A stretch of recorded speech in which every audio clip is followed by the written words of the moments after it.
The hemostatic net consists of these stitches that we place transcutaneously to prevent the occurrence of hematomas during a facelift.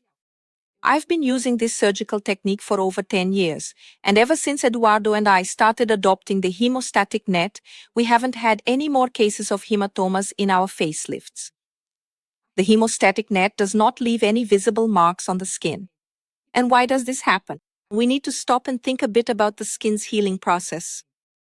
When we place a stitch, when we do a suture and the thread pierces the skin, those little cells on the surface of the skin, which are fibroblasts and keratinocytes, will enter through the hole made by the thread and create, this effect where the stitch leaves a mark.